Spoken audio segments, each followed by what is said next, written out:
And welcome back. Time for this week's Capital Report with Pat McGuigan of CapitalBeatOK.com.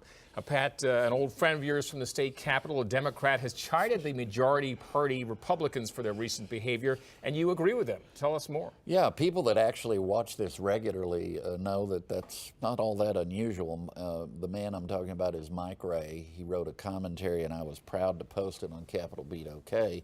And in this commentary, this guy's a retired journalist who at the tail end of his career, like a lot of our friends in the profession, went and did some PR work. He happened to do it for the House Democrats.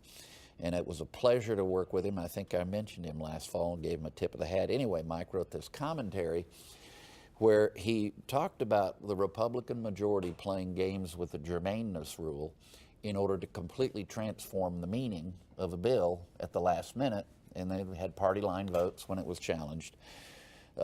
And he didn't like that. He wrote about it. He then went on to talk about maneuvers that the Republican majority made to spike bills, good bills with good ideas, sponsored by Democrats because they were sponsored by Democrats who had opposed the legislative leadership on the step-up tax hikes.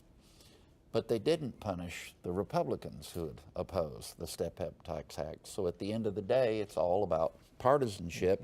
He wrote a piece and he used the word hypocrisy, and I have to say I think he was right to use the word hypocrisy.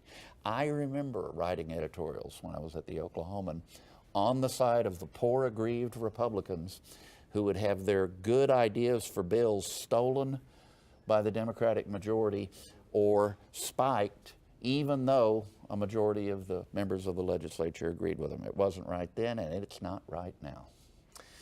Now, Pat has done some recent reporting and commentary on renewed calls to increase the gross production tax on oil and gas in Oklahoma. What's your analysis there? Well, there are other ways, and several proposals that are out there to net a teacher pay increase at the end of the day, some of them even coming from the more conservative element in the legislature.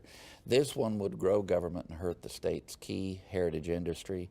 It's as if there's almost a retaliation for a business doing what we all hoped they would do, which is to recover and help build the state economy and, by the way, also help to raise government revenue.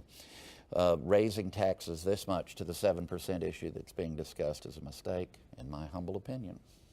Well, after 8 years, this regular News 9 segment is going to evolve, and Pat is no longer going to be here with us on a regular basis. I want to give you a chance to give us some parting words, Pat. Well, I was going to get a haircut, but then I decided that I should look like an Old Testament prophet or maybe a dinosaur in my final segment. I'm grateful to the viewers, hundreds of whom literally have come up to me at shopping malls and grocery stores, who've telephoned or emailed and contacted me, and it's meant a lot to me. I'm going to remain involved in journalism, of course, because I'm trying to help stave off the increasing divisiveness that's infecting our culture, the divisiveness and bitterness. I'm grateful to you for being here almost every week for all these years. I'm grateful to the News 9 people for their professionalism and hard work who made an old guy look good. Folks, support local journalism and community newspapers, because without them, the future looks even grimmer than it looks today. It's been my pleasure. Thank you. I hope you'll continue to read CapitalBeatOK.com, and if you prefer to have it in your hands, pick up a copy of the City Sentinel. For Pat McGuigan, I'm Alex Cameron. Great day.